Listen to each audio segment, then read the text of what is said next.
Em maio de 1992, uma incrível prática de Qigong causou sensação em Beijing, a capital da China. Com seus profundos princípios e efeitos milagrosos, ela teve sucesso quase unânime nesta antiga cidade. A notícia viajava rápido à medida que as palavras eram propagadas de pessoa para pessoa. Rapidamente, a prática se espalhou para mais de 50 países e regiões ao redor do mundo, sendo muito bem recebida pelos governos de todos os países. Em poucos anos, a prática atraiu mais de 100 milhões de seguidores.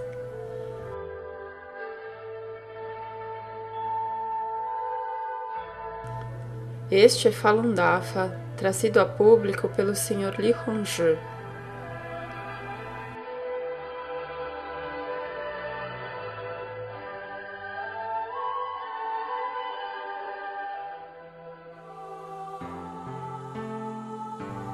Desde o início da civilização, a humanidade sempre buscou entender o significado da vida humana. Nossos ancestrais acreditavam que o corpo humano é parte da entidade integrada do imenso universo e que, por meio do cultivo do corpo, da mente, do coração, a harmonia entre os seres humanos e o universo pode ser alcançada. As pessoas chamaram os métodos para cultivar de Tao, o caminho, ou de Fa, a lei. Naquele tempo, elas ansiavam pela oportunidade de escutar grandiosos seres iluminados que ensinavam o Tao e discorriam sobre o Fa pessoalmente. Ao longo da história, o Xiulian, cultivar e refinar, tem sido coberto por um véu religioso.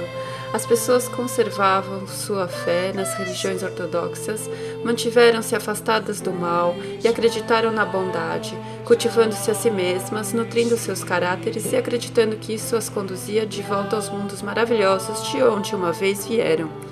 Por essa razão, elas viviam uma vida livre, plena e cheia de esperança no futuro. A fim de buscar o cultivo, alguns abandonaram suas confortáveis vidas e foram para as montanhas cultivar o Tao em solidão. A exploração da vida humana no universo, da perspectiva da espiritualidade, frequentemente é considerada algo fora de questão ou até mesmo algo supersticioso.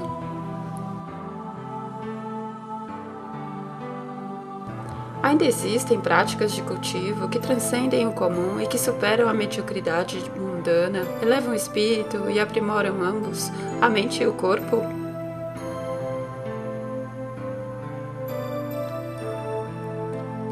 Um dia, em 1992, o Sr. Li Hongzhi e alguns estudantes participaram da Exposição Internacional de Saúde em Beijing e apresentaram ao público um Xiulian, cultivo e refino, que ele estabeleceu como Falun Dafa, também chamado de Falun Gong. Com seus profundos ensinamentos e habilidades sobrenaturais, ele conquistou o coração daqueles na exposição. No evento, Falun Dafa foi premiado obtendo o mais alto reconhecimento. Ao Sr. Li Hongzhi foi dado o título de o mais popular mestre de Qigong. Nos 2 anos que se seguiram à exposição, a convite das associações locais de Qigong da China, o Sr. Li Hongzhi ensinou Falun Dafa e visitou quase todas as principais cidades da China. Cerca de 20 mil pessoas foram aos seminários onde o Sr. Li Hongzhi ensinou pessoalmente. O número de estudantes chegava a 4 ou 5 mil em cada seminário oferecido pelo Sr. Li no último período dos seus ensinamentos. Isto foi algo sem precedentes. Nos seus ensinamentos, o Sr. Li Hongzhi revelou um segredo, desconhecido pela maioria das pessoas. A prática de Qigong é Xiulian, cultivar e refinar, e Xiulian é proveniente de civilizações pré-históricas. Civilização pré-histórica também é chamada de cultura pré-histórica, a qual é amplamente estudada atualmente. Em junho de 1968, o cientista americano William Meister encontrou um fóssil de trilobita com uma pegada humana nele. A pegada foi deixada por alguém que usava sapatos. O trilobita foi uma criatura que existiu entre 600 milhões e 260 milhões de anos atrás.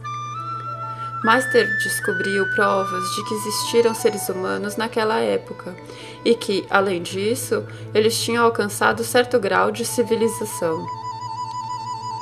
No mesmo ano, o cientista americano Dr. J. Mason Valentine descobriu uma grande cidade submersa perto das ilhas de Bahamas.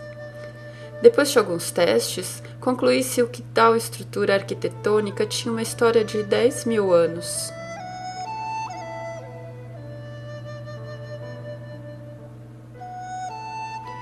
Muitas descobertas do tipo vêm ocorrendo. Cientistas reconheceram publicamente que tais descobertas são relíquias de civilizações pré-históricas que existiram muito antes desta atual civilização humana. É sabido que em toda a civilização humana existiram santos ou seres iluminados que ensinaram às pessoas métodos de cultivo. No início desta civilização humana, tivemos Lao Tzu na China, Sakyamuni na Índia e Jesus no Ocidente. Ainda que eles estivessem separados por oceanos e continentes, os ensinamentos transmitidos foram muito parecidos. Assim como qualquer prática ortodoxa, Falun Gong também foi transmitido de uma época remota. O Sr. Li Hongzhi a modificou para adequá-la aos tempos modernos e a tornou pública com o propósito de ajudar as pessoas a se elevarem para altos níveis. Em suas palestras, o Sr. Li ensinou que existem duas razões fundamentais do porquê a energia das pessoas não se eleva com a prática de Qigong. Uma é que elas não conhecem os princípios de níveis elevados e por isso não sabem como praticar o cultivo. A segunda é que elas não têm dado atenção ao cultivo do Xinxin, natureza da mente, do coração, ou caráter moral. O Sr. Li disse que existe uma característica fundamental neste universo. Ela pode ser resumida em 3 palavras, que são Zhen Shan Zhen, verdade, compaixão, tolerância.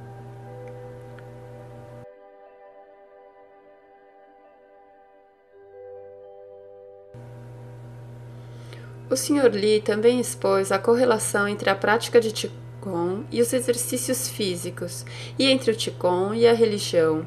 Ele explicou a causa fundamental das doenças, a relação entre as práticas médicas chinesas e ocidentais, e a diferença entre a cura alternativa por meio do Qigong e o tratamento tradicional em hospitais.